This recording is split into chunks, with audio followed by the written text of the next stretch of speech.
Internet adalah jaringan komputer global yang menghubungkan jutaan perangkat komputer dan jaringan komunikasi di seluruh dunia. Istilah internet berasal dari kata interconnected networks yang berarti jaringan yang saling terhubung. Protokol komunikasi yang biasa disebut protokol pengendalian transmisi atau protokol internet memungkinkan komunikasi, pertukaran informasi, akses ke sumber daya digital, dan banyak lagi. Berikut karakteristik utama dari internet. 1. Global. Asalkan ada koneksi internet, internet dapat diakses hampir setiap tempat di dunia. 2. Terdesentralisasi. Internet tahan dengan terhadap kegagalan titik tunggal karena banyak jaringan dan server yang tersebar di seluruh dunia. 3. Beragam. Banyak layanan dan sumber daya dapat ditemukan di internet seperti email, media sosial, streaming video, dan web antara lain. 4. Terbuka. Karena internet adalah platform terbuka, siapapun dapat dengan mudah berpartisipasi dan berkontribusi. 5. Skala besar. Internet yang mencakup miliaran penggunaan dan perangkat menempatkannya di antara kemajuan teknologi terbesar dalam sejarah. Internet mengubah cara kita belajar, berkomunikasi, berbelanja, dan berbagai aspek kehidupan lainnya. Prinsip kerja internet memiliki banyak konsep dan teknologi yang berbeda, tetapi ada beberapa prinsip dasar yang membentuk cara kerja internet. Berikut prinsip internet. Sentralisasi. Internet diatur oleh ribuan jaringan yang saling terhubung, termaksud penyediaan layanan internet, server, dan perangkat pengguna akhir.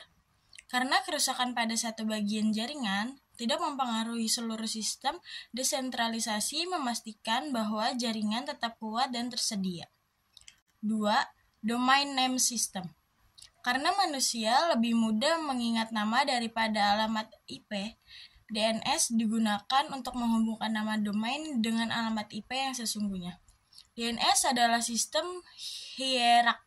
hierarki yang menghubungkan nama domain dengan alamat IP yang sesuai. 3. Server dan klien. Internet beroperasi dalam model klien-server. Server adalah perangkat yang menyediakan layanan dan konten, sedangkan klien adalah perangkat yang mengakses layanan dan konten tersebut. Ketika Anda mengakses suatu situs web komputer, Anda bertindak sebagai klien yang meminta data dari server. 4. Keamanan jaringan dan firewall. Firewall mengontrol lalu lintas masuk dan keluar dari jaringan dan melindungi jaringan dari ancaman keamanan.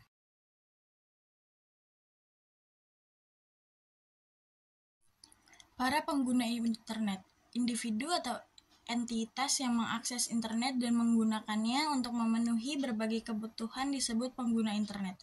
Penggunaan internet dapat berasal dari berbagai latar belakang dan memiliki berbagai kebutuhan. Berikut adalah beberapa kategori umum pengguna internet. 1. Pengguna pribadi.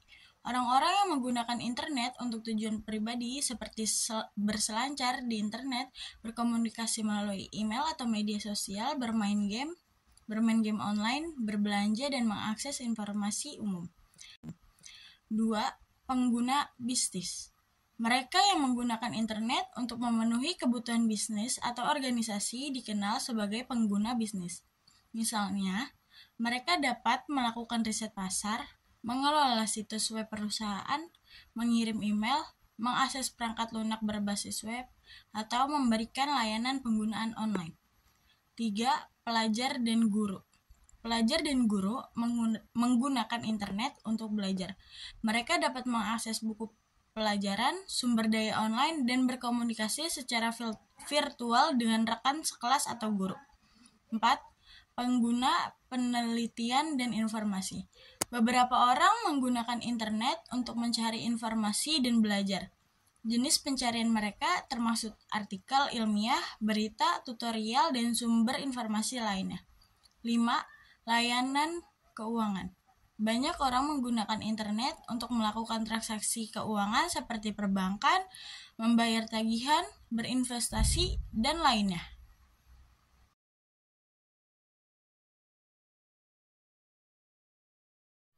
Browser juga dikenal sebagai web browser atau peramban web.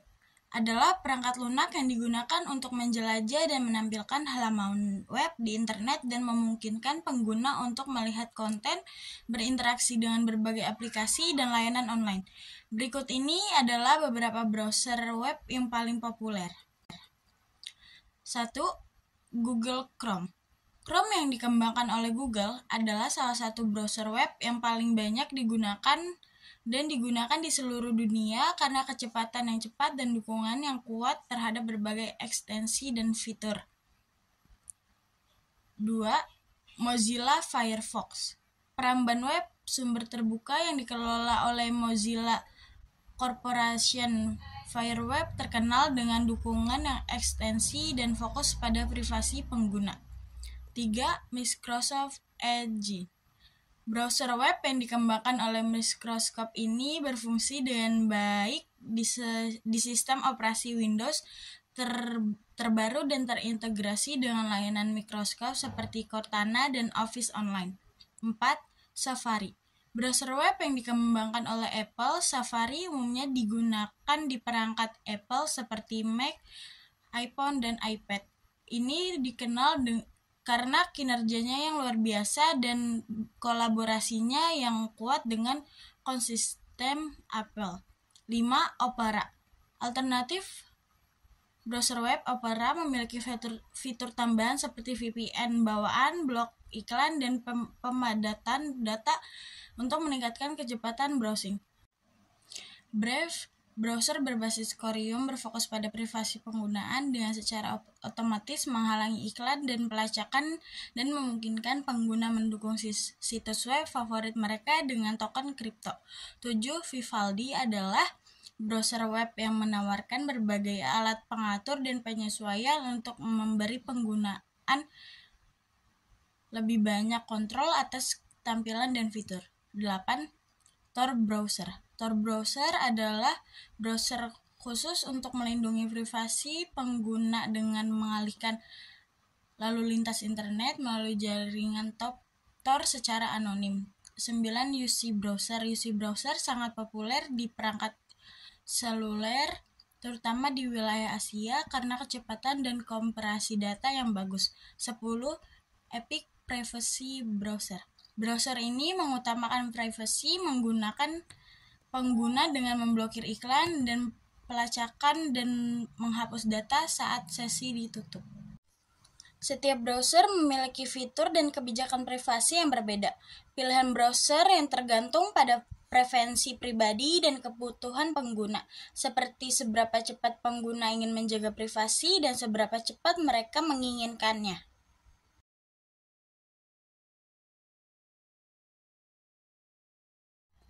Cara browser bekerja adalah sebagai berikut. 1. Mengambil alamat URL. Ketika pengguna membuat pencarian atau memasukkan alamat URL, browser akan mengambil alamat tersebut sebagai permintaan navigasi. 2. Eksekusi JavaScript. Browser akan mengeksekusi halaman tersebut yang memiliki skrip JavaScript. Skrip ini memiliki kemampuan untuk mengubah tampilan dan perilaku halaman web sesuai dengan interaksi pengguna. 3. Manajemen cache. Browser dapat menggunakan cache untuk menyimpan salinan halaman web yang telah diunduh sebelumnya. Ini memungkinkan browser memuat halaman lebih cepat jika pengguna mengunjungi situs web yang sama lagi. 4. Keamanan. Browser juga membantu menjaga keamanan pengguna dengan mengidentifikasi dan memblokir situs web berbahaya dan memberikan peringatan keamanan saat diperlukan. 5. Interaksi pengguna. Browser menawarkan antarmuka pengguna untuk memudahkan interaksi pengguna seperti navigasi, pengisian formulir, dan tindakan lainnya. 6. Tampilan dan responsif. Browser harus memberikan pengalaman yang responsif yang memungkinkan pengguna berinteraksi dengan elemen halaman seperti menggulir dan zoom. 7. Sinkronisasi. Beberapa browser juga menawarkan fitur sinkronisasi yang memungkinkan orang untuk mengakses riwayat penelusuran, bookmark, dan data lainnya dari berbagai perangkat sambil menyimpannya di awan. Email yang merupakan singkatan dari surat elektronik adalah alat komunikasi elektronik yang memungkinkan orang dan organisasi berkomunikasi melalui internet dan mengirim pesan dalam bentuk teks, gambar, dan lampiran lainnya dari satu alamat email ke alamat email lainnya. Berikut adalah beberapa ide dan komponen yang berkaitan dengan email. 1. Alamat email.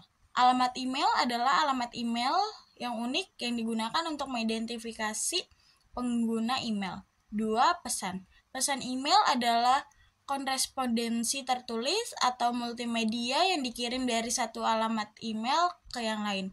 Pesan email biasanya terdiri dari subjek, isi, dan mungkin lampiran seperti gambar, dokumen, atau file lainnya. 3. Server email. Komputer atau sistem yang bertanggung jawab untuk menyimpan dan mengelola pesan email disebut server email. Server email menerima pesan yang dikirim dan penyimpanannya di kotak surat pengguna sampai pesan tersebut diambil. 4. Pengguna. Menggunakan perangkat lunak yang dikenal sebagai klien email untuk mengakses dan mengelola email mereka, termasuk dalam daftar ini adalah aplikasi email desktop seperti Microsoft Outlook dan Thunderbird, serta aplikasi email seluler seperti Gmail, Yahoo Mail, dan Apple Mail. 5. Lampiran. Jenis file yang dapat dilampirkan ke email seperti gambar, dokumen, atau jenis file lainnya memungkinkan pengguna untuk berbagi informasi tambahan dengan orang yang menerima email tersebut. 6. Spam. Pesan email yang tidak diinginkan seringkali berisi iklan atau konten yang tidak relevan dikenal sebagai spam. Banyak layanan email memiliki fitur spam untuk mengidentifikasi dan memindahkan pesan spam ke folder tertentu. Email adalah alat komunikasi yang sangat populer di seluruh dunia yang dapat digunakan untuk berbagai tujuan seperti komunikasi pribadi, komunikasi bisnis, pertukaran informasi, dan pemberitahuan antar lainnya.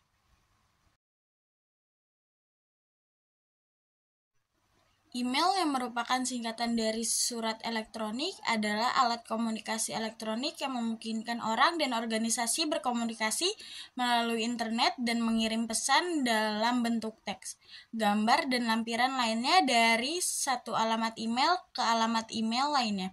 Berikut adalah beberapa ide dan komponen yang berkaitan dengan email. 1. Alamat email. Alamat email adalah alamat email yang unik yang digunakan untuk mengidentifikasi pengguna email. 2. Pesan. Pesan email adalah korespondensi tertulis atau multimedia yang dikirim dari satu alamat email ke yang lain. Pesan email biasanya terdiri dari subjek, isi, dan mungkin lampiran seperti gambar, dokumen, atau file lainnya. 3. Server email. Komputer atau sistem yang bertanggung jawab untuk menyimpan dan mengelola pesan email disebut server email. Server email menerima pesan yang dikirim dan penyimpanannya di kotak surat pengguna sampai pesan tersebut diambil. 4. Pengguna. Menggunakan perangkat lunak yang dikenal sebagai klien email untuk mengakses dan mengelola email mereka, termasuk dalam daftar ini adalah aplikasi email desktop seperti Microsoft Outlook dan Thunderbird, serta aplikasi email seluler seperti Gmail, Yahoo Mail, dan Apple Mail. 5. Lampiran. Jenis file yang dapat dilampirkan ke email seperti gambar, dokumen, atau jenis file lainnya memungkinkan pengguna untuk berbagi informasi tambahan dengan orang yang menerima email tersebut. 6. Spam. Pesan email yang tidak diinginkan seringkali berisi iklan atau konten yang tidak relevan dikenal sebagai spam. Banyak layanan email memiliki fitur spam untuk mengidentifikasi dan memindahkan pesan spam ke folder tertentu. Email adalah alat komunikasi yang sangat populer di seluruh dunia yang dapat digunakan untuk berbagai tujuan seperti komunikasi pribadi, komunikasi bisnis, pertukaran informasi, dan pemberitahuan antar lainnya.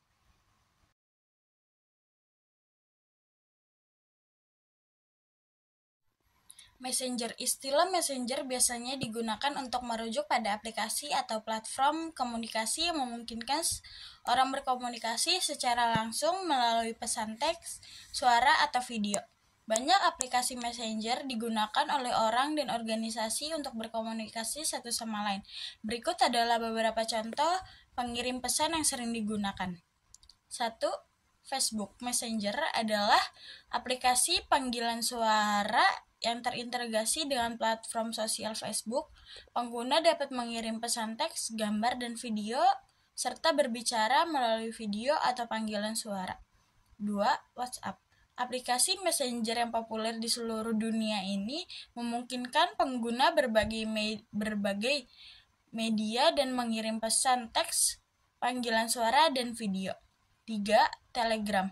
Telegram adalah aplikasi pesan instan yang terkenal dengan keamanan dan enkripsi pesannya yang memungkinkan obrolan pribadi, grup, kanal, dan banyak lagi. 4. Discord. Awalnya dibuat untuk komunikasi pemain game, Discord telah berkembang menjadi platform yang luas yang memungkinkan orang berkomunikasi dalam berbagai konteks melalui obrolan teks, suara, dan video yang dapat disesuaikan di server. 5. WeChat. Aplikasi pesan instan yang populer di Tiongkok. WeChat menawarkan berbagai layanan seperti pembayaran, media sosial, dan toko online. 6. eMess. Aplikasi panggilan pesan yang terintegrasi dengan perangkat Apple memungkinkan pengguna yang memiliki perangkat Apple untuk mengirim pesan teks, gambar, dan video ke pengguna di Apple lainnya. Di era digital, Messenger telah menjadi alat penting untuk komunikasi pribadi, bisnis, dan sosial.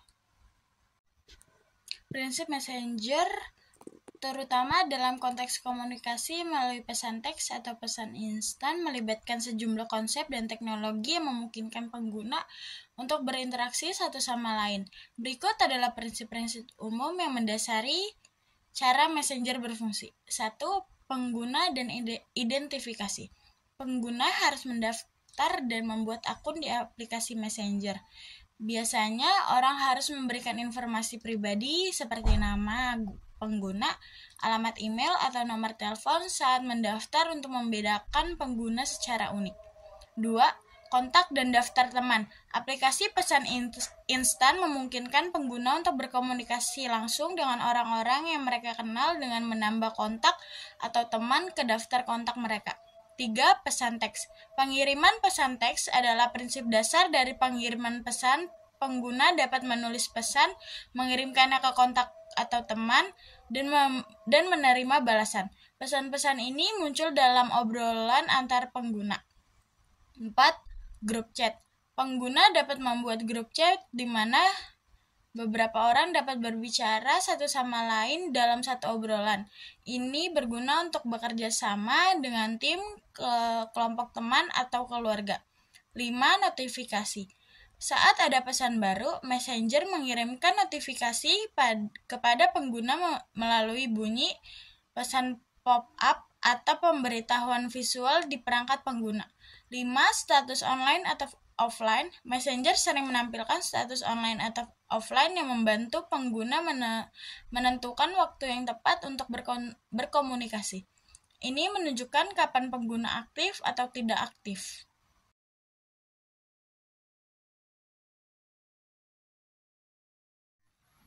Internet of Things adalah ide tentang objek fisik atau perangkat seperti kendaraan, peralatan rumah tangga, sensor, dan lainnya yang terhubung ke internet.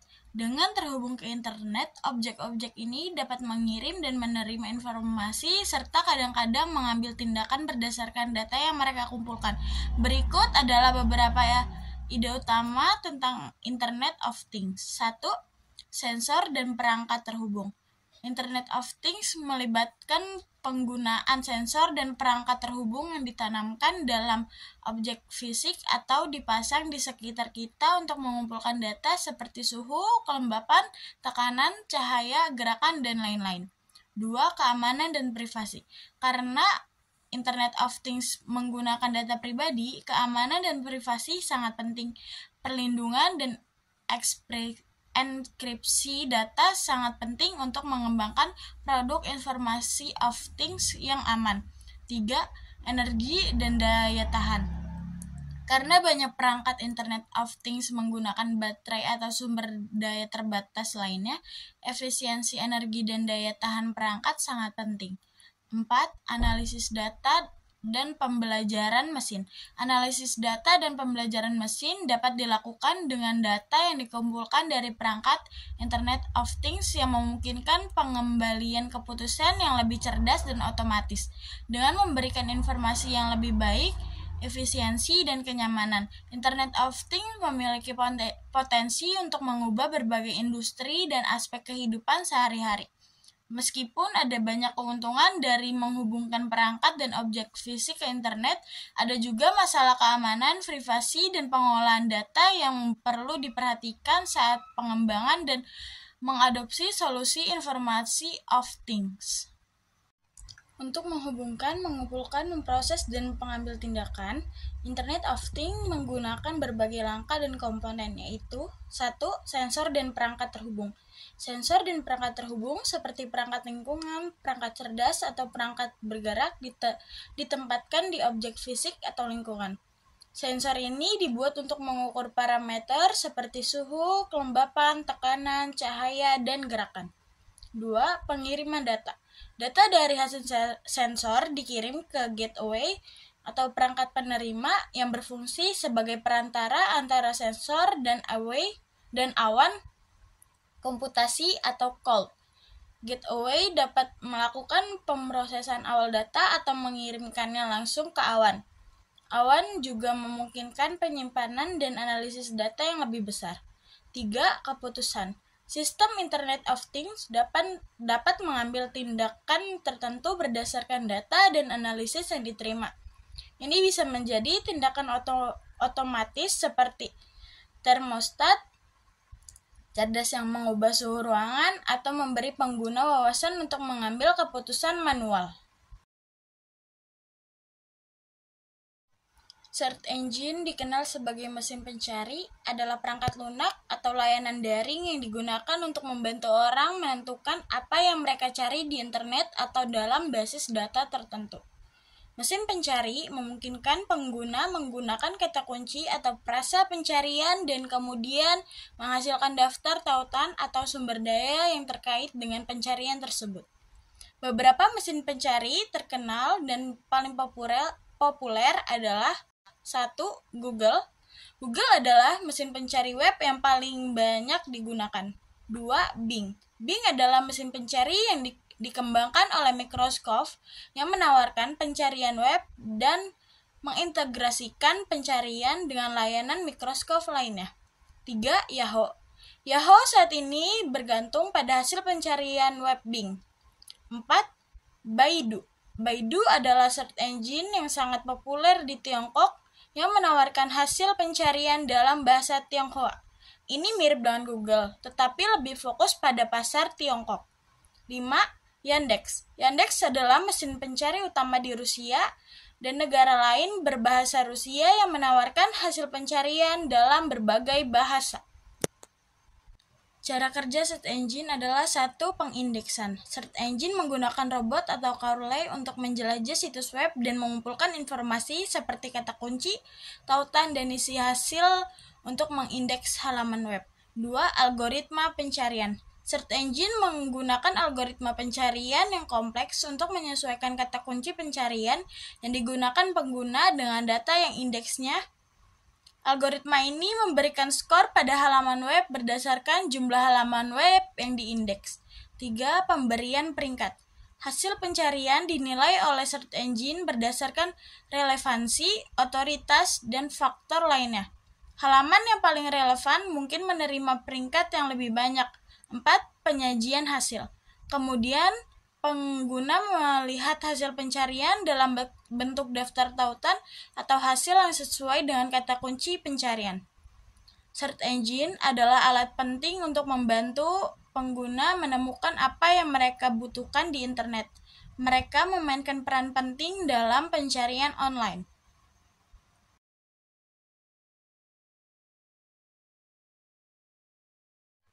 Sejarah internet adalah perkembangan jaringan komputer global yang membentuk internet, seperti yang kita kenal saat ini. Berikut adalah beberapa peristiwa penting dalam sejarah internet.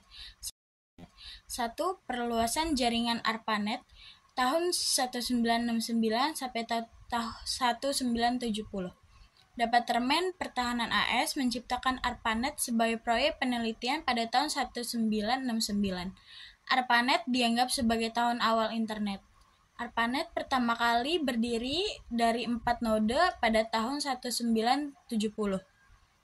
Pengembangan protokol pada tahun 1970-an, pada awal 1970-an, protokol pengendalian transmisi dan protokol internet dikembangkan. Semua protokol ini digunakan untuk berkomunikasi di internet.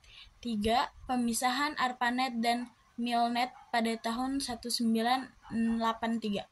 Pemisahan ARPANET dari MILNET memungkinkan ARPANET untuk berkembang sebagai jaringan sipil karena MILNET digunakan untuk tujuan militer dan ARPANET sendiri digunakan untuk penelitian sipil.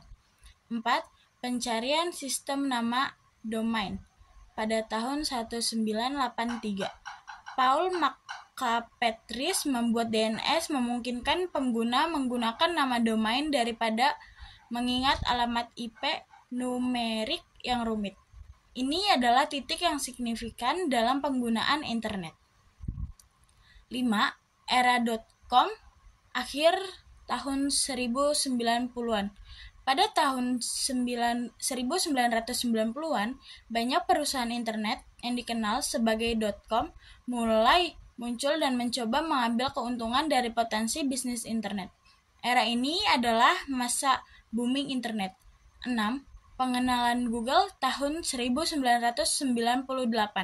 Google yang pertama kali dibuat oleh Larry Page dan Sergey Brin menjadi salah satu perusahaan teknologi terbesar dan mesin pencari paling populer di dunia. 7. Munculnya sosial media awal tahun 2002-an. Layanan seperti Friendster, MySpace, Facebook, dan Twitter muncul memungkinkan orang berinteraksi dan berbagi informasi secara sosial di internet. 8. Perkembangan internet cepat tahun 2000-an. Perluasan akses broadband dan peningkatan kecepatan internet memungkinkan pengguna mengakses lebih banyak konten multimedia dan layanan online. 8. Internet of Things tahun 2010-an. Ide tentang Internet of Things memungkinkan objek fisik terhubung ke internet dan membentuk ekosistem yang semakin terhubung. 10. Perubahan keamanan dan privasi tahun 2010-an sampai dengan sekarang. Karena internet semakin berkembang, keamanan dan privasi menjadi perhatian utama. Perlindungan data dan privasi menjadi masalah utama bagi mereka yang menggunakan internet.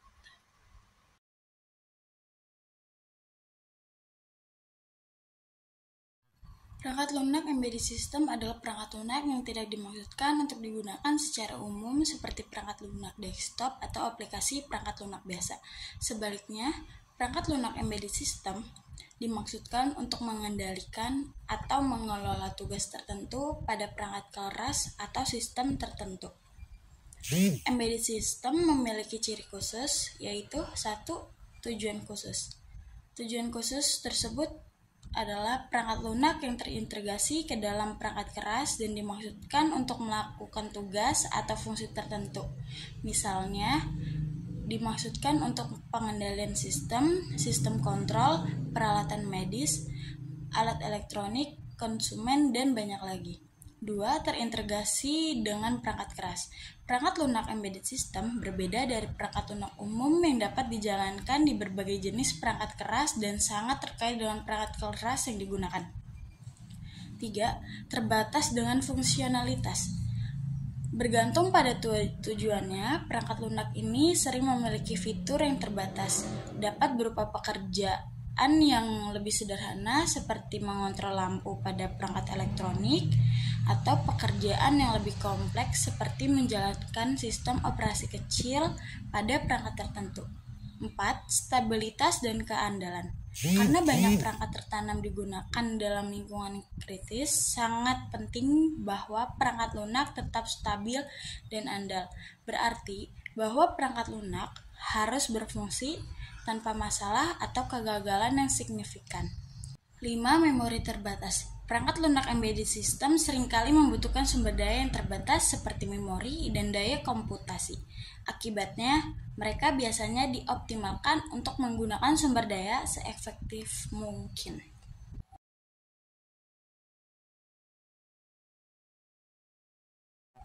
Embedded system digunakan pada berbagai jenis perangkat dan peralatan untuk mengontrol dan mengelola berbagai tugas dan fungsi. Berikut ini adalah beberapa contoh perangkat dan peralatan yang menggunakan embedded system. 1. Mobil. Embedded system meliputi hampir setiap aspek kendaraan modern saat ini seperti sistem kendali mesin, sistem navigasi GPS, sensor keselamatan, dan banyak lagi.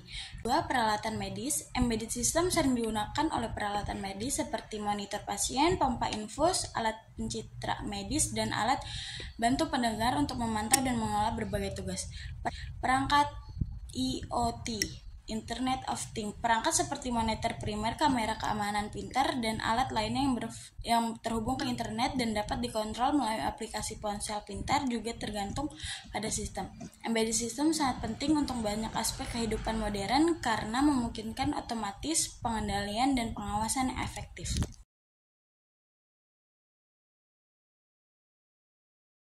Pengguna embedded system ialah 1. Peralatan elektronik rumah tangga, 2. Perusahaan teknologi, 3. Perusahaan manufaktur, 4. Pengembang perangkat kecil dan IoT, 5. Perangkat transportasi dan transportasi umum. Embedded system sangat penting untuk berbagai industri dan sektor karena memungkinkan otomatisasi, kendali, dan fungsional yang efektif dalam berbagai aplikasi.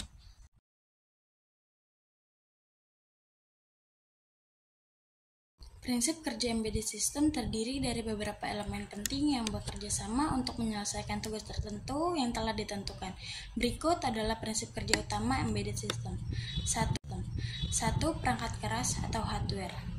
Perangkat keras yang tertanam dalam sistem terdiri dari sensor, aktuator, microcontroller atau mikroprosesor, memori, dan perangkat keras lain yang dibutuhkan untuk melakukan fungsi tertentu.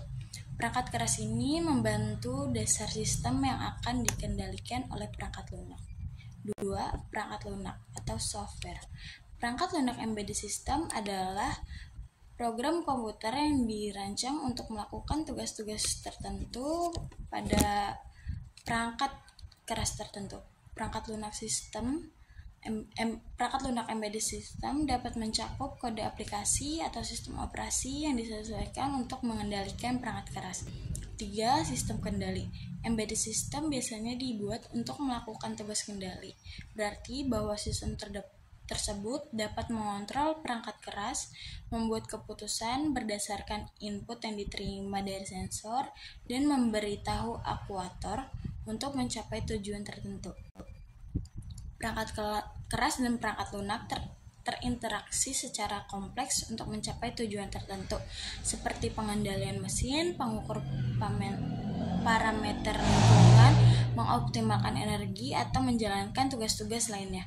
Embedded system biasanya dirancang untuk beroperasi dengan keandalan tinggi, efisien tinggi, dan hemat listrik tergantung pada aplikasinya.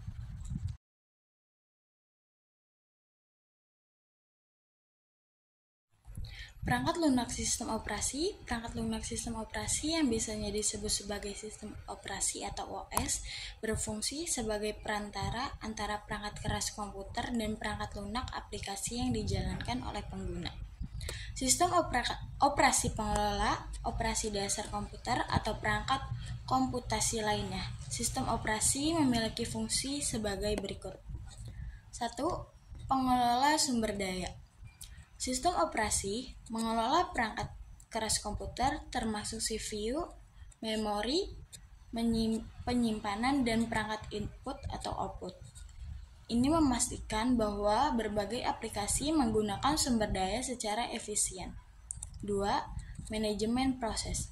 Sistem operasi mengatur dan mengawasi eksekusi berbagai proses atau tugas yang ada dalam sistem, termasuk penjadwalan proses, alokasi waktu CPU, dan penanganan interaksi antar proses. 3. Manajemen memori. Untuk program yang berjalan, sistem operasi mengontrol alokasi dan pembebasan memori, termasuk mengatur memori fisik dan virtual serta melindungi memori antar program. 4. Manajemen sistem berkas. Untuk menyimpan, mengakses, dan mengatur data dalam bentuk berkas dan direktori. Sistem operasi menyimpan sistem berkas, termasuk pembuatan, penghapusan, penyalinan, dan perubahan atribut berkas. 5. Antarmuka pengguna. Sistem operasi menyediakan antarmuka pengguna yang memungkinkan pengguna berinteraksi dengan komputer melalui antarmuka teks atau antarmuka grafis. Beberapa contoh antarmuka pengguna ini termasuk antarmuka perintah garis CLI dan antarmuka pengguna grafis GUI. 6. Manajemen jaringan. Dukungan jaringan adalah komponen penting dari sistem operasi modern. Sistem operasi memungkinkan perangkat yang terhubung ke jaringan terkomunikasi satu sama lain, mengelola koneksi, dan menyediakan layanan jaringan seperti akses internet. 7. Keamanan. Tugas penting sistem operasi dalam menjaga keamanan sistem komputer termasuk autentikasi pengguna, kontrol akses, dan melindungi sistem dari ancaman keamanan serta virus dan malware. 8. Penyediaan layanan dasar. Selain itu, sistem operasi dapat menyediakan layanan dasar seperti layanan perangkat keras, manajemen waktu, dan pencetakan. Perangkat lunak sistem operasi sangat penting untuk menjalankan komputer dan memastikan bahwa semua komponen bekerja sama dengan baik.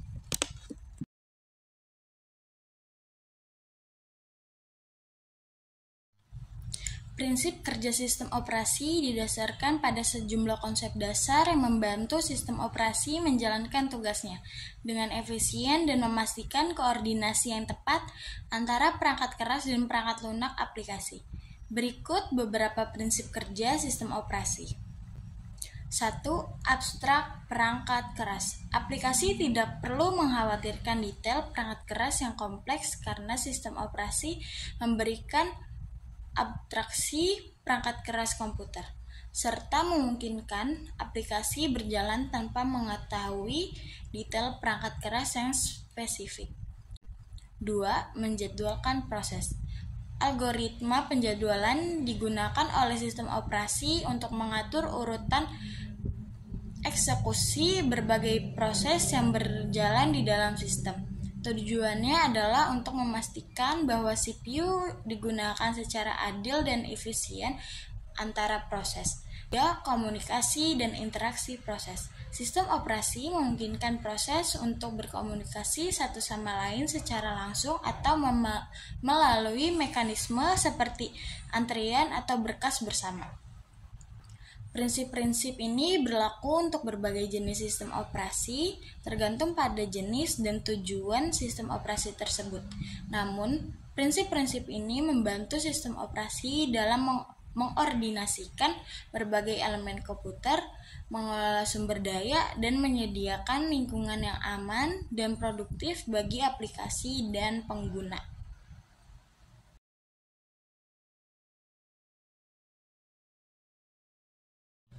Perangkat lunak sistem operasi desktop adalah perangkat lunak sistem operasi yang dimaksudkan untuk mengoperasikan komputer desktop atau pribadi. Juga memiliki antarmuka dan layanan yang memungkinkan pengguna berinteraksi dengan komputer, menjalankan aplikasi, dan mengelola berbagai aspek perangkat lunak dan perangkat keras yang terpasang di dalamnya. Berikut contoh sistem operasi desktop yang umum digunakan. 1. Microsoft Windows. Windows adalah sistem operasi desktop yang dikembangkan oleh Microsoft. Versinya yang berbeda seperti Windows 10, Windows 11, dan lainnya sangat populer di banyak komputer desktop di seluruh dunia.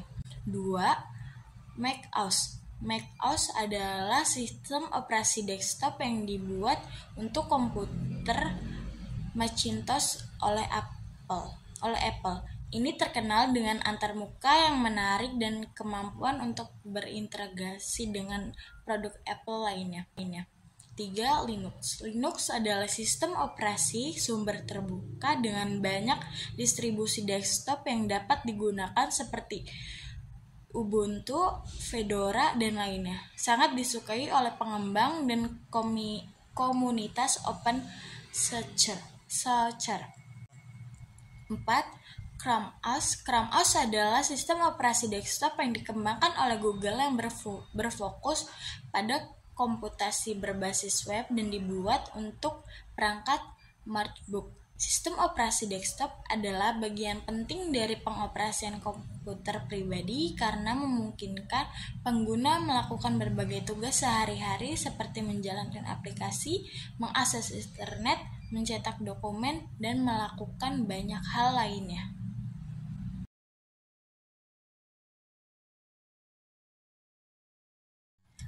Perangkat lunak sistem operasi mobile biasanya disebut sebagai sistem operasi mobile atau OS mobile. Dimaksudkan untuk mengoperasikan perangkat mobile seperti smartphone, tablet, dan perangkat pintar lainnya. Sistem operasi mobile memiliki fitur yang berbeda dari sistem operasi desktop karena mereka harus memenuhi persyaratan yang berbeda seperti mobilitas, layar sentuh, koneksi nirkabel, dan lingkungan penggunaan yang berbeda.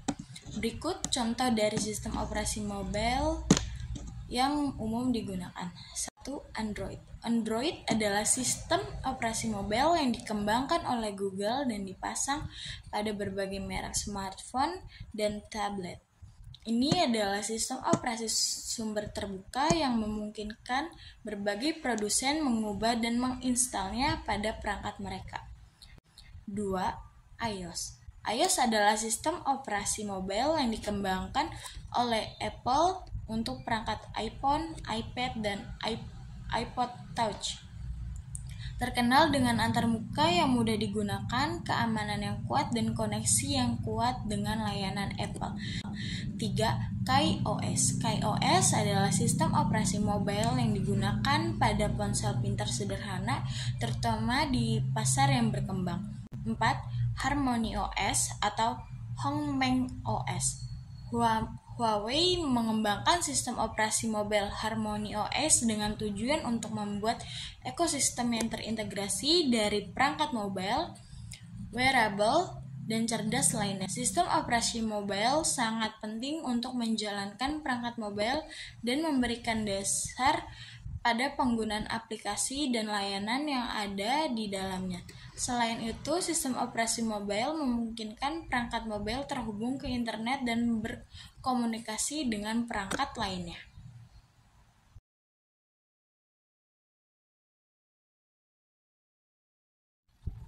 Perangkat lunak sistem operasi server adalah sistem operasi yang dirancang khusus untuk mengoperasikan server komputer. Sebuah server adalah komputer atau perangkat yang dirancang untuk memberikan layanan dan sumber daya komputasi kepada perangkat atau aplikasi lain yang seringkali disebut klien. Sistem operasi server dirancang untuk memenuhi kebutuhan khusus dari penggunaan server yang berbeda dengan sistem operasi desktop atau mobile. Berikut contoh sistem operasi server adalah 1. Windows Server.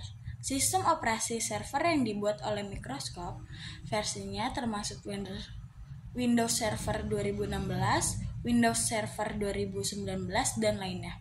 2. Linux. Banyak versi Linux yang dapat digunakan sebagai sistem operasi server, termasuk CentOS, Debian, dan Ubuntu Server. 3. Unix. Sistem operasi Unix dan versi selanjutnya seperti FreeBSD, OpenBSD, dan Solaris umumnya digunakan sebagai sistem operasi server. 4. macOS Server. Ini adalah versi macOS untuk server. Meskipun pengembangannya dihentikan oleh Apple pada tahun 2018, sistem operasi server adalah inti infrastruktur teknologi informasi modern dan sangat penting untuk mendukung layanan dan aplikasi yang dijalankan di internet dan jaringan perusahaan.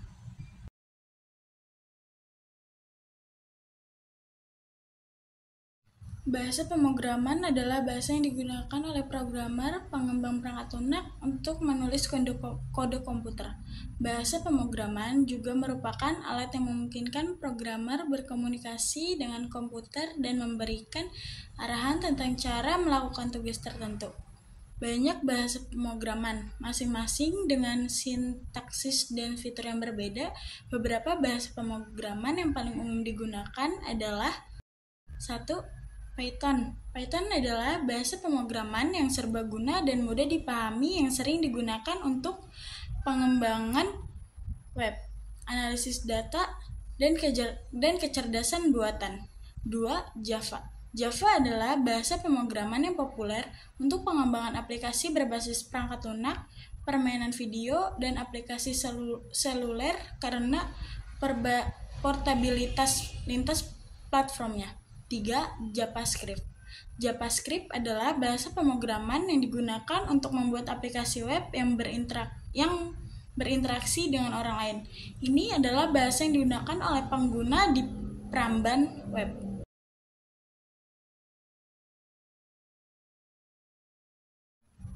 Perangkat bahasa pemrograman tingkat rendah adalah bahasa yang lebih mirip dengan bahasa mesin atau bahasa assembly daripada bahasa pemrograman tingkat tinggi.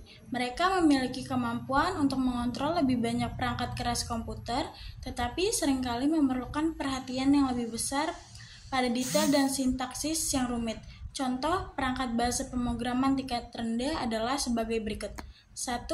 Bahasa assembly. Bahasa assembly adalah bahasa pemrograman tingkat rendah yang mendekati bahasa mesin komputer.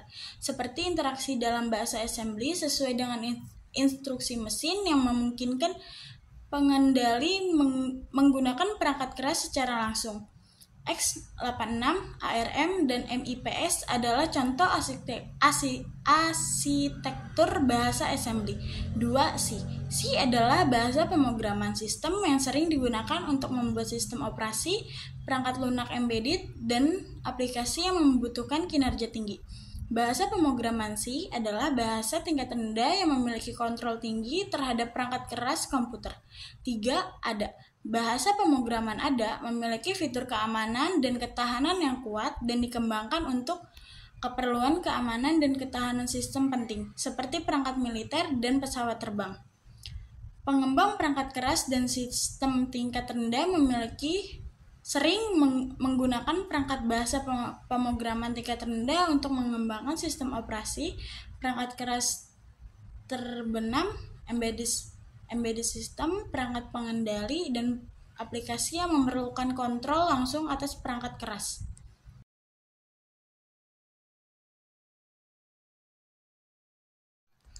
Bahasa pemrograman tingkat menengah berada di antara bahasa pemrograman tingkat rendah dan tingkat tinggi.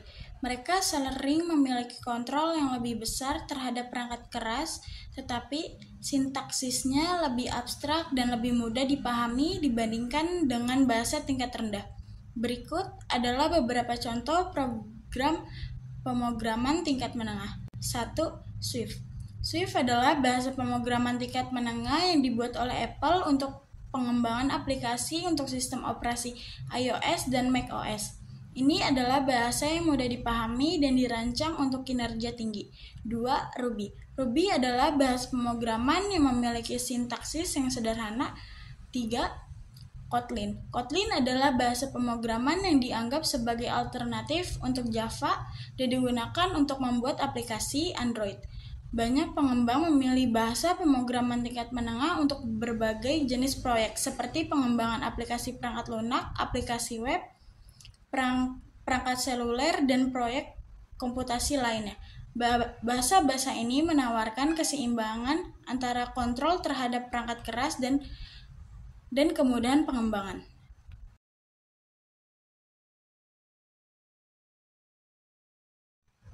Bahasa pemrograman tingkat tinggi memiliki banyak abstraksi dan membuatnya lebih mudah dipahami oleh manusia, sehingga pemrograman dapat berkonsentrasi pada logika aplikasi daripada detail perangkat keras.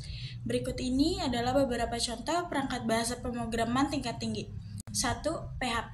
PHP adalah bahasa pemrograman yang umum digunakan untuk membuat situs web berbasis server dan sangat populer dalam pengembangan web dinamis. 2. Kotlin. Kotlin adalah bahasa pemrograman yang digunakan untuk mengembangkan aplikasi Android dan memiliki sintaksis yang lebih canggih daripada Java. 3. Perl. Perl adalah bahasa pemrograman yang digunakan untuk berbagai tugas seperti pengembangan web, administrasi sistem, dan pemrosesan teks. Programmer dapat mengembangkan aplikasi dengan lebih cepat dengan perangkat bahasa pemrograman tingkat tinggi yang memungkinkan lebih banyak abstraksi dan mengurangi kerumitan sintaksis.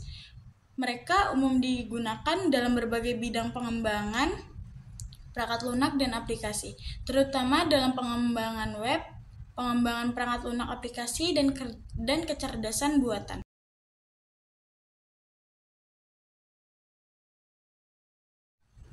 Aplikasi keuangan adalah perangkat lunak yang dimaksudkan untuk membantu orang dan organisasi mengelola, melacak, dan mengoptimalkan aktivitas keuangan mereka.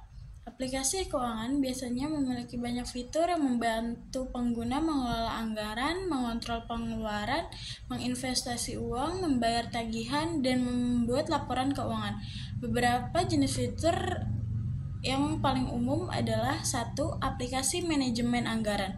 Aplikasi ini membantu pengguna membuat dan melacak anggaran, melacak pendapatan dan pengeluaran, dan diberitahu tentang pembayaran tagihan atau batasan anggaran. 2. Aplikasi perencanaan keuangan. Aplikasi ini membantu pengguna merencanakan tujuan keuangan jangka panjang seperti pensiun, sekolah anak, atau membeli properti. Mereka berkontribusi pada proses perencanaan investasi dan alokasi aset. 3. Aplikasi perbankan online. Banyak bank menawarkan aplikasi mobile atau perbankan online yang memungkinkan pelanggan mengakses rekening mereka, membayar tagihan, mentransfer dana, dan melakukan transaksi keuangan lainnya. 4. Aplikasi pembayaran digital seperti Venmo, Cash App, dan PayPal memungkinkan pelanggan melakukan pembayaran secara online seperti mentransfer dana kepada teman, keluarga, atau perusahaan. 5. Aplikasi pajak. Aplikasi ini membantu pengguna mengisi, menghitung, dan mengajukan pengembalian pajak dan seringkali memiliki fitur yang memungkinkan pemantauan dokumen pajak. 6. Aplikasi perencanaan pensiun. Aplikasi ini membantu pengguna merencanakan dan menghitung kebutuhan keuangan mereka setelah pensiun. Pemantauan dana pensiun dan aset lainnya biasanya termasuk dalam kategori ini. Aplikasi keuangan dapat ditemukan di perangkat seluler, komputer, atau tablet, dan juga membantu orang dan perusahaan menjaga kesehatan keuangan mereka. Pilihan aplikasi yang tepat tergantung pada kebutuhan dan tujuan keuangan, dan beberapa aplikasi menawarkan fitur tambahan untuk melindungi data keuangan pribadi.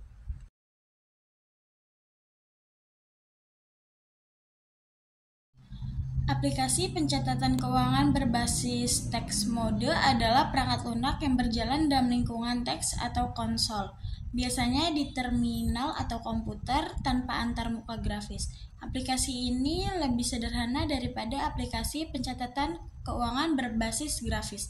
tetapi mereka sangat efisien dan dapat berjalan di hampir semua sistem operasi. Contoh aplikasi pencatatan keuangan berbasis teks mode adalah sebagai berikut. 1. Tujuan dari plain text accounting adalah untuk membuat pencatatan keuangan berbasis teks lebih mudah digunakan. Proyek ini mencakup berbagai alat pencatatan keuangan berbasis teks seperti Ledger, dan Ledger. 2. Bean akun. Alat pencatatan keuangan ini memungkinkan Anda menulis catatan transaksi dalam teks sederhana. Ini memiliki kemampuan yang kuat untuk mengelola portofolio investasi dan penghasilan laporan yang kaya fitur. 3. Ledger. Ledger adalah perangkat lunak pencatatan keuangan berbasis teks yang sangat disukai oleh penggemar open source. Ini memungkinkan pengguna untuk membuat transaksi, mengkategorikan pengeluaran dan pendapatan, dan membuat laporan keuangan dalam format teks. Aplikasi pencatatan keuangan berbasis teks memiliki keuntungan, yaitu mereka mudah digunakan dan memungkinkan Anda mengontrol setiap aspek data keuangan Anda. Selain itu, mereka sering memiliki ukuran file yang kecil dan membutuhkan sedikit sumber daya sistem. Namun, Anda mungkin perlu mempelajari sintaksisnya dan mungkin kurang intuitif daripada aplikasi keuangan berbasis grafis.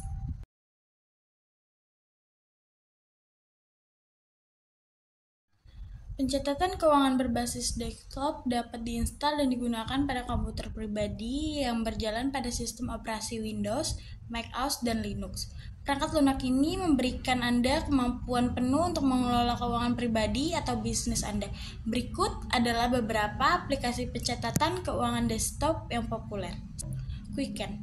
Aplikasi pencatatan keuangan pribadi Quicken tersedia untuk Windows dan Mac OS dan menawarkan beberapa fitur seperti pemantauan utang, perencanaan anggaran, manajemen investasi, dan pelacakan pengeluaran. 2. Microsoft Money. Aplikasi pencatatan keuangan yang dihentikan oleh Microsoft masih digunakan oleh beberapa orang. 3. Moneydance. Ini adalah aplikasi pencatatan keuangan berbasis desktop yang dapat digunakan di berbagai sistem operasi dan memiliki fitur seperti pelacak rekening, pengelolaan anggaran, dan investasi. Aplikasi pencatatan keuangan berbasis desktop biasanya lebih fleksibel dan memiliki lebih banyak fitur daripada versi berbasis web atau seluler. Selain itu, kemampuan untuk mengaksesnya secara offline dapat menjadi manfaat jika Anda tidak selalu memiliki sumber daya internet yang andal. Anda dapat memilih aplikasi yang sesuai dengan kebutuhan dan preferensi Anda, seperti mengelola keuangan pribadi atau bisnis.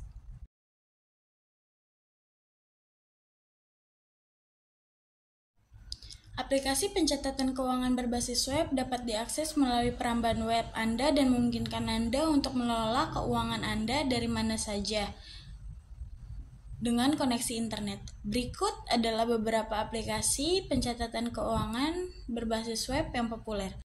1. Mint. Ini adalah aplikasi pencatatan keuangan yang memungkinkan untuk mengawasi pengeluaran, melacak keuangan, dan membuat perencanaan anggaran. 2. Personal Capital adalah aplikasi yang berfokus pada investasi dan perencanaan keuangan, memungkinkan Anda melacak portofolio investasi. 3. Good Budget. Good Budget adalah aplikasi pencatatan keuangan yang berfokus pada anggaran yang memungkinkan untuk membagi anggaran ke dalam envelope virtual untuk berbagai kategori pengeluaran. Keuntungan menggunakan aplikasi pencatatan keuangan berbasis web adalah dapat mengakses data keuangan dari mana saja, kapan saja, tetapi perlu mengunduh atau menginstal perangkat lunak tambahan. Jika berbagi uang atau anggaran dengan orang lain, mereka biasanya memiliki fitur kolaborasi dan juga dapat memilih aplikasi sesuai dengan kebutuhan dan preferensi, apakah itu untuk bisnis atau keuangan pribadi.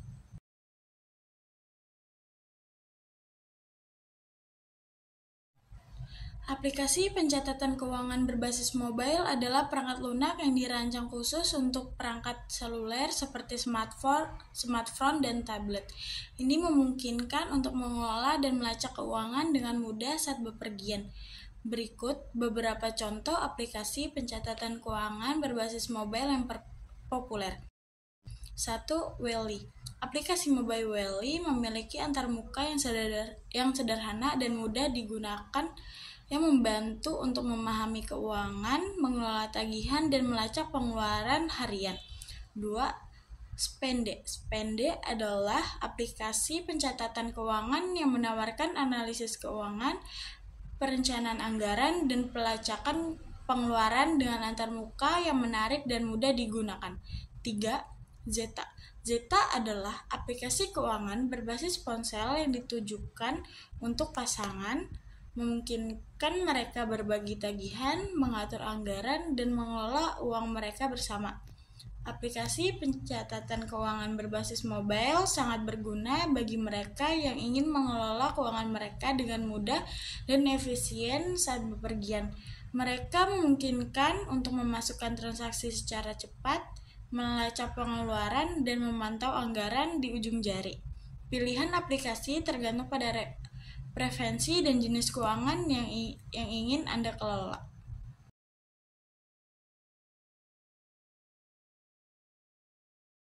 Aplikasi pencatatan keuangan berbasis kecerdasan buatan atau AI memberikan pengetahuan, analisis, dan saran yang lebih cerdas tentang pengelola keuangan. Aplikasi pencatatan keuangan berbasis AI adalah sebagai berikut. 1. Clarity Money.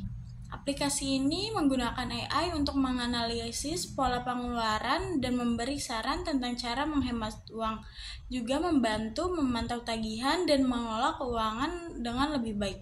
2.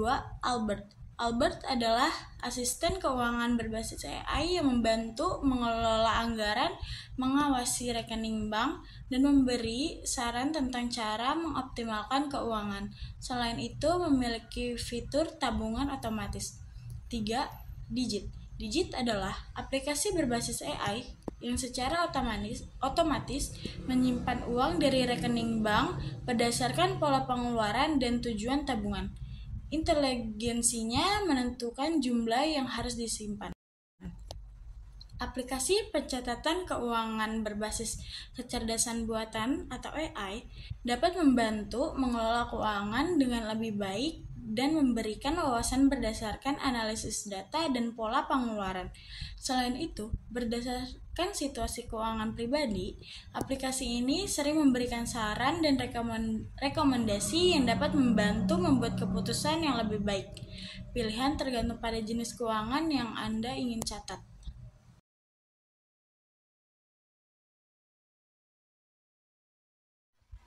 Komputer memiliki sejarah yang dimulai dengan pengembangan berbagai ide, konsep, dan alat selama berabad-abad. Di bawah ini adalah beberapa momen penting dalam evolusi komputer. 1. Abakus. Sekitar 2400 sebelum Masehi. Abakus adalah alat perhitungan mekanis pertama yang dikenal oleh manusia dan memungkinkan manusia melakukan operasi matematika dasar. Meskipun sederhana, abakus memungkinkan manusia melakukan operasi matematika dasar. 2. Mesin analitik Charles Babbage tahun 1830-an. Charles Babbage adalah seorang matematikawan dan insinyur Inggris yang merancang mesin analitik yang dianggap sebagai prototipe komputer pertama.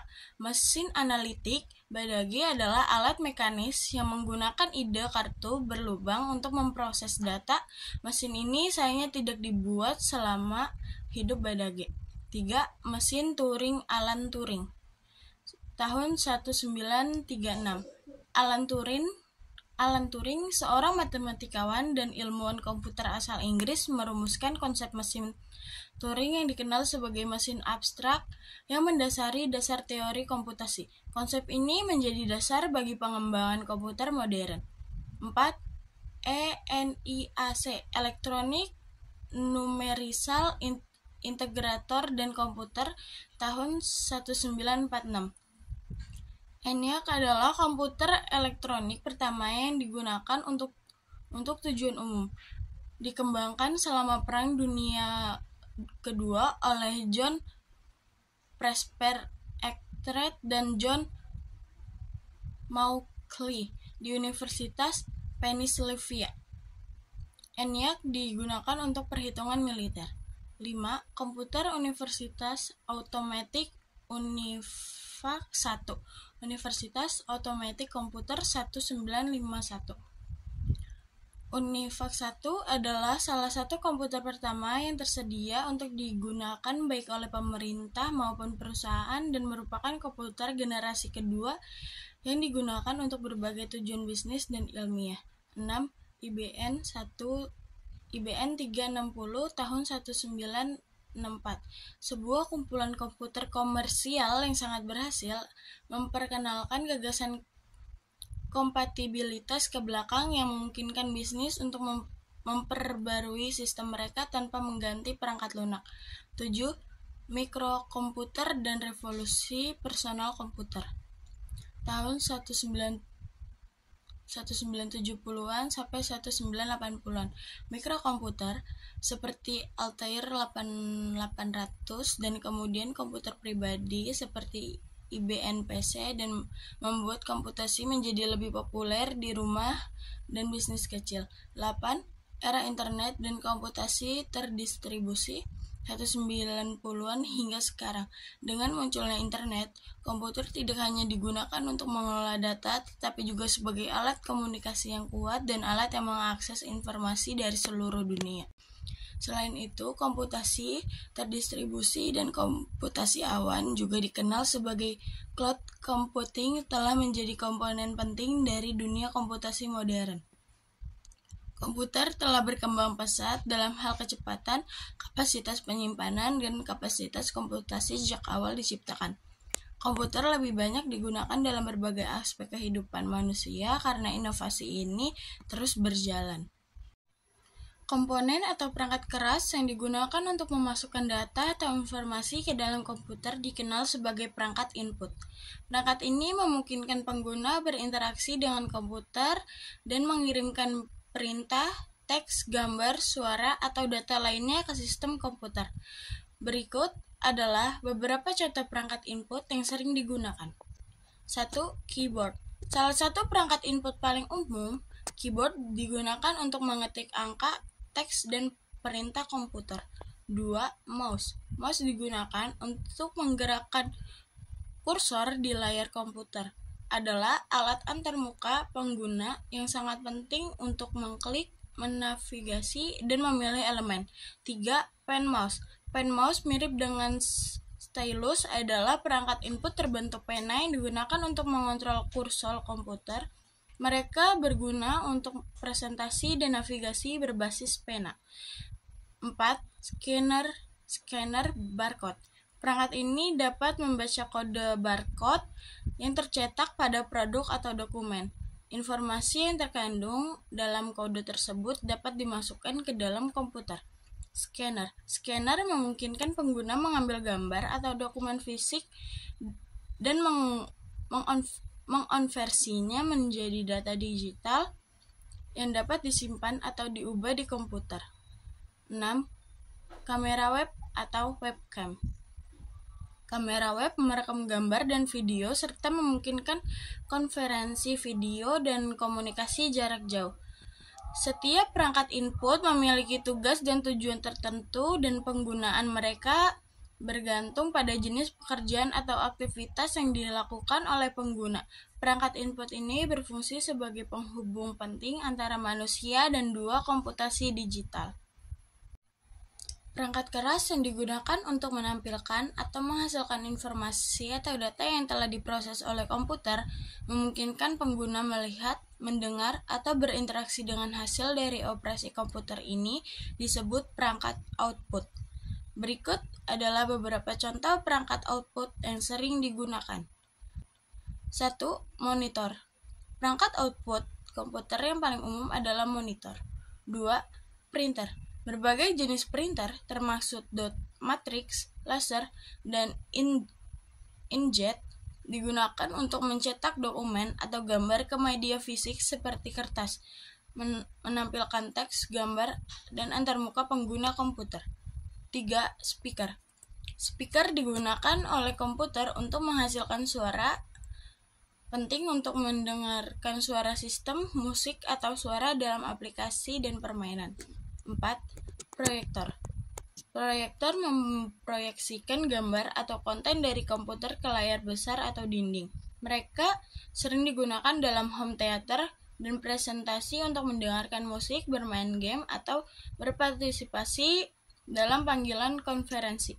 Perangkat output memainkan peran penting dalam pengalaman pengguna komputer karena memungkinkan komputer berkomunikasi dengan pengguna melalui berbagai jenis media, membantu memproses data, dan membantu memahami hasil kerja komputer.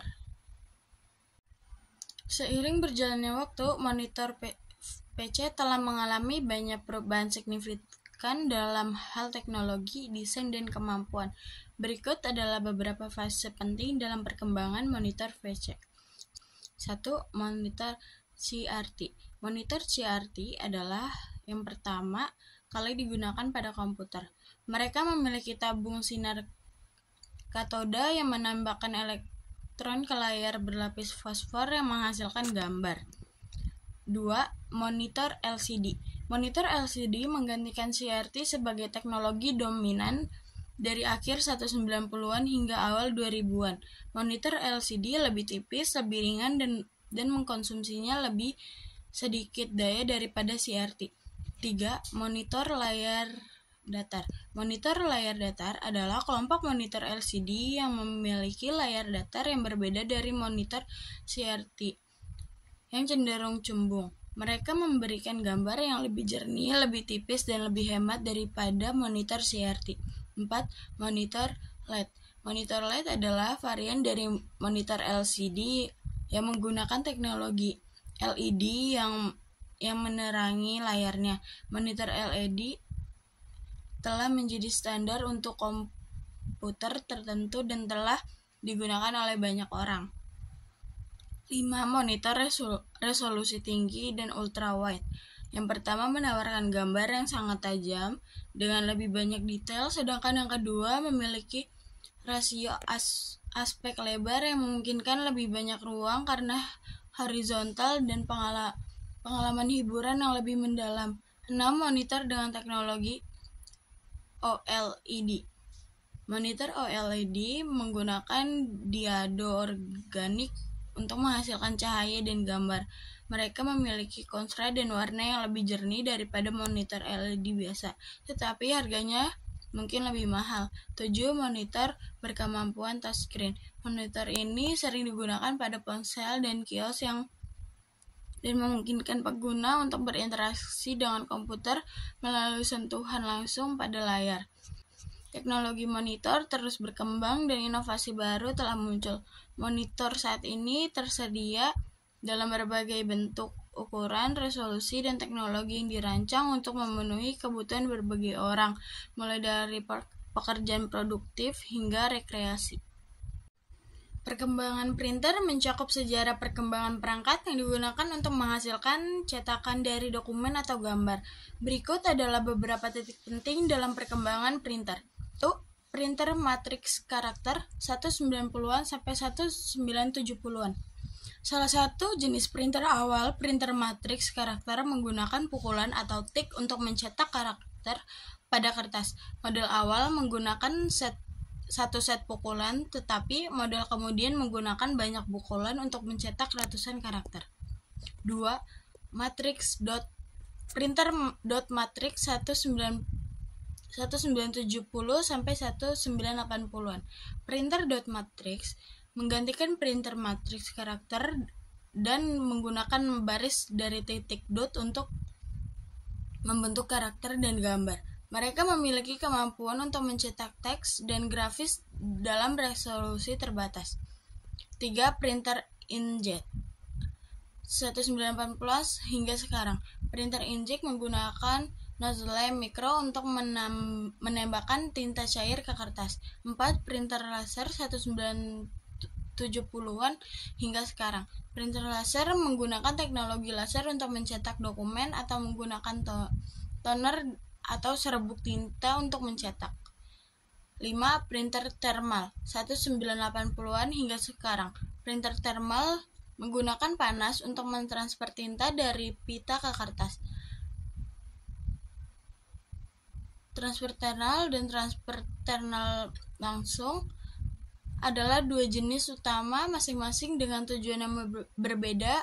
Mereka menghasilkan teks yang tajam dan biasanya lebih cepat daripada printer inkjet. 6.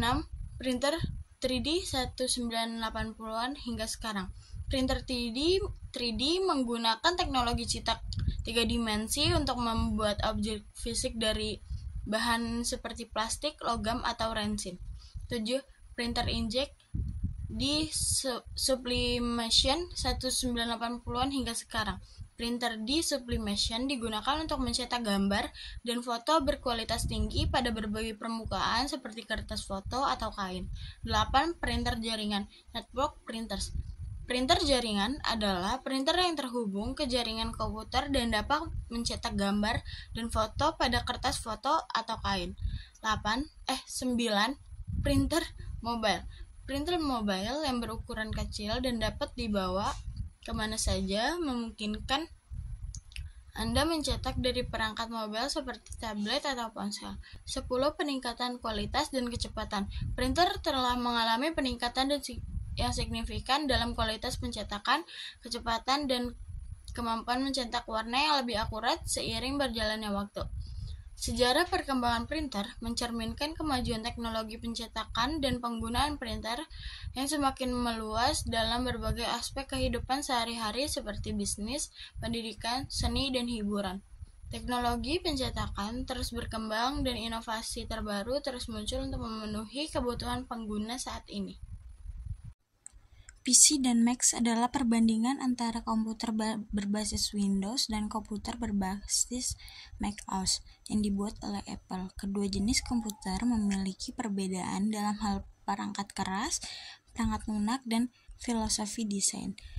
Ini adalah beberapa perbandingan antara komputer pribadi dengan Mac. PC memiliki banyak pilihan dalam hal merek, model, dan spesifikasi perangkat keras yang Anda miliki.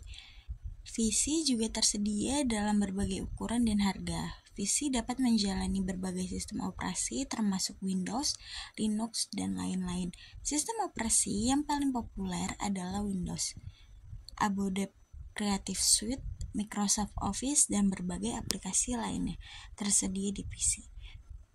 Windows adalah target umum bagi malware dan virus sehingga memerlukan perangkat lunak keamanan dan tambahan. Mac dibuat oleh Apple dan terbatas pada produk yang dibuat oleh perusahaan seperti MacBook, iMac, Mac Mini, dan Mac Pro. Produk ini terkenal karena desain fisik yang indah dan kualitas perangkat keras yang luar biasa. Mac memiliki ekosistem perangkat lunak yang lebih terbatas, tetapi mencakup aplikasi yang dikembangkan oleh Apple seperti Final Cut Pro dan Logic Pro, serta aplikasi kreatif lainnya. Mac menjalankan sistem operasi Mac OS yang dirancang khusus untuk Mac, namun dengan menggunakan alat seperti Bootcamp dan emulator, Anda dapat menjalankan banyak perangkat lunak Windows di Mac Anda. Komputer PC dengan spesifik yang setara cenderung lebih mahal daripada produk Mac, terutama MacBook dan iMac. Mac OS dikenal karena tingkat keamanan yang lebih tinggi dan kurang rentan terhadap serangan malware. Meskipun tidak sepenuhnya kebal, namun Mac OS memiliki batasan dalam hal kustomisasi perangkat keras. Revolusi komputer dimulai dengan komputer generasi pertama yang berlangsung dari tahun 1946 hingga 1959. Periode ini ditandai dengan menggunakan tabung vakum sebagai bagian utama dari perangkat elektronik. Berikut adalah beberapa momen penting dalam sejarah komputer generasi pertama. 1. ENIAC, Electronic Numerical Integrator and Computer 1946. Komputer elektronik pertama yang digunakan oleh University of Pennsylvania adalah ENIAC. Komputer ini sangat besar dan memakan banyak ruang. Komputer serbaguna pertama, ENIAC, dibuat untuk menghitung tebal tembakan artileri. 2. ADVAC, Electronic Discrete Variable Automatic Computer 1949. ADVAC adalah salah satu komputer generasi pertama yang mengembangkan ide tentang penyimpanan program. Komputer ini menggunakan arsitektur von Neumann yang sekarang menjadi dasar hampir semua komputer modern. 3. UNIVAC 1, Universal Automatic Computer 1951. UNIVAC 1 adalah salah satu komputer komersial pertama yang dibuat oleh Remington Rand dan digunakan untuk tujuan ilmiah dan bisnis. Ini juga menjadi komputer pertama yang dijual secara komersial. Komputer generasi kedua tahun 1959 sampai tahun 1964 adalah periode penting dalam kemajuan komputer. Periode ini ditandai dengan peralihan dari tabung vakum ke transistor yang menghasilkan peningkatan besar dalam efisien dan kinerja komputer. Berikut ini adalah beberapa peristiwa penting yang terjadi selama komputer generasi kedua. 1. PDP-1, Programmed Data Processor 1, 1959, yang dibuat oleh Digital Equipment Corporation, DEC, adalah salah satu komputer generasi kedua pertama yang menggunakan transistor. Ini adalah komputer mini pertama yang sangat populer di laboratorium penelitian dan universitas. 2. Komputer transistor pertama yang dikembangkan di Massachusetts Institute of Technology tahun 1956. TXO adalah komputer transistor pertama yang dikembangkan di MIT dan memiliki pengaruh besar kepada kemajuan komputer generasi kedua. 3. CDC 1604, Control Data Corporation 1604 tahun 1960. CDC 1604 adalah komputer transistor pertama yang dibuat secara komersial, digunakan dalam beberapa aplikasi bisnis dan ilmiah. 4. IBM 7000 series tahun 1962. Series komputer transistor IBM 7000 dirilis pada tahun 1962 dan merupakan salah satu komputer komersial terbaik di masa itu. Komputer generasi 3 yang berlangsung dari tahun 1964 hingga 1970 merupakan periode penting dalam perkembangan komputer. Saat ini penggunaan sirkuit terpadu, juga dikenal sebagai IC, adalah komponen elektronik utama komputer. Kemajuan teknologi IC telah meningkatkan kinerja, efisiensi, dan biaya komputer. Komputer generasi 3 mengalami beberapa perkembangan dan peristiwa penting sebagai berikut. 1. Sirkuit terpadu atau IC. Salah satu fitur utama komputer generasi ini adalah penggunaan sirkuit terpadu. IC adalah kumpulan komponen elektronik kecil yang digabungkan ke dalam klip silikon tunggal, meningkatkan keandalan komputer, mengurangi ukuran komponen, dan mengurangi daya komputer. 2. IBM System 360-1964. Komputer sistem 360 dibuat oleh IBM dan memiliki berbagai model dan kemampuan. Ini adalah salah satu usaha awal untuk menciptakan standar untuk perangkat keras komputer. 3. DEC PDP-8 1965. Komputer mini pertama yang sangat populer adalah PDP-8. Ia ringan, murah, dan berfungsi dengan baik di banyak aplikasi. Komputer generasi 4 yang berlangsung dari tahun 1970 hingga tahun 1980-an adalah periode penting dalam perkembangan komputer. Periode ini ditandai dengan kemajuan teknologi yang lebih canggih seperti penggunaan mikroprosesor dan kemajuan dalam memproses data dan peningkatan konektivitas jaringan. Komputer generasi keempat mengalami beberapa perkembangan dan peristiwa penting sebagai berikut. 1. Mikroprosesor dan komputer mikro MIT 1970. Salah satu kemajuan terbesar dalam komputer generasi ini adalah mikroprosesor, adalah CPU yang terintegrasi dalam klip silikon yang membuat komputer lebih kecil, lebih murah, dan lebih mudah diakses.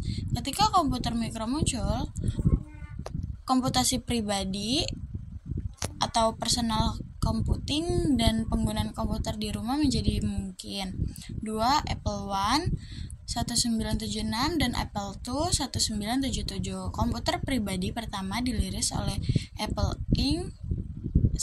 Apple I diikuti oleh Apple II yang menjadi satu komputer pribadi pertama yang berhasil secara komersial. 3. IBM PC 1981. IBM meluncurkan IBM PC untuk menetapkan standar untuk komputer pribadi. Ini berfungsi sebagai dasar bagi banyak komputer pribadi berbasis Windows dan DOS di masa mendatang. Komputer generasi 5 tahun 1980 hingga 2010 adalah periode yang sangat penting dalam perkembangan komputer. Periode ini ditandai oleh sejumlah perubahan besar dalam teknologi komputer seperti munculnya komputer pribadi yang lebih kuat, kemajuan internet, dan keberlanjutan perkembangan perangkat lunak. Komputer generasi 5 mengalami beberapa peristiwa penting dan kemajuan sebagai berikut. 1. Mikrokomputer 1980-an. Munculnya mikrokomputer yang makin kuat seperti IBM PC XT dan komputer kompatibel IBM lainnya mencerminkan era ini. Komputer pribadi yang lebih maju tergantung pada perangkat ini. 2. GUI Graphical User Interface. Saat sistem operasi seperti Windows 1985 dan Mac OS 1984 muncul, GUI membuat penggunaan komputer lebih mudah dan mudah dipahami. 3. Komputer pribadi terjangkau. Harga terus menurun, membuat komputer pribadi lebih murah bagi pengguna biasa. 4. Revolusi internet akhir 1980-an hingga awal 1990-an. Kemajuan internet merupakan peristiwa paling signifikan dalam komputer generasi ini dengan membuat World Wide Web (WWW) pada tahun 1989. Tim Berners-Lee mengubah cara orang di seluruh dunia berbagi dan mengakses data. Komputasi awan, Internet of Things (IoT), kecerdasan buatan (AI), dan peningkatan kinerja perangkat keras adalah beberapa inovasi yang menandai periode perkembangan teknologi komputer yang sangat cepat yang dikenal sebagai generasi 6 komputer sekitar tahun 2010 hingga saat ini.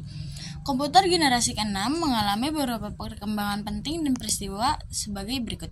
1. Komputasi awan. Teknologi komputasi awan telah menjadi sangat populer dengan bantuan layanan awan seperti Amazon Web Service, Microsoft Azure, dan Google Cloud. Perusahaan dan individu sekarang dapat menyimpan, mengelola, dan mengakses data dan aplikasi melalui internet. 2. Internet of Things atau IoT. Dengan banyak perangkat yang terhubung melalui jaringan internet, Internet of Things telah menjadi fenomena dasar. Perangkat rumah pintar, kendaraan pintar, perangkat medis, dan lainnya termasuk dalam kategori ini. 3. Kecerdasan buatan atau AI. Pengenalan suara, memproses teks, fisik komputer, dan aplikasi cerdas lainnya telah berkembang sebagai hasil dari pengembangan AI dan pembelajaran mesin. AI digunakan di banyak bidang seperti perbankan, kesehatan, transportasi, dan teknologi militer. Masa depan teknologi komputer akan membawa banyak inovasi dan perubahan dalam banyak hal. Beberapa perkembangan yang dapat diantisipasi termasuk 1. Komputasi kuantum. Komputer kuantum berpotensi mengubah cara kita memproses data karena mereka dapat menyelesaikan masalah yang sangat kompleks dengan cepat dan jauh lebih besar daripada komputer konvensional saat ini. Penelitian terus berlangsung untuk mengembangkan komputer kuantum yang lebih kuat dan dapat diakses secara luas. 2. Komputasi neural. Model berbasis jaringan saraf seperti otak manusia menjadi lebih subjektif. Penelitian, komputasi optik, dan penggunaan cahaya sebagai media untuk mentransfer data daripada listrik dapat menghasilkan komputer yang jauh lebih cepat dan efisien dalam memproses dan transmisi data. Ini dapat menyebabkan peningkatan penglihatan komputer, pemahaman bahasa alami, dan pengenalan suara. 3. Kecerdasan buatan yang lebih canggih. Otomatisasi, analisis data, dan pemahaman konteks akan meningkatkan sebagai hasil dari pengembangan lebih lanjut dalam kecerdasan buatan. Ini akan digunakan untuk berbagai aplikasi di berbagai bidang seperti kendaraan otonom, perawatan kesehatan, dan pengolahan bahasa alami.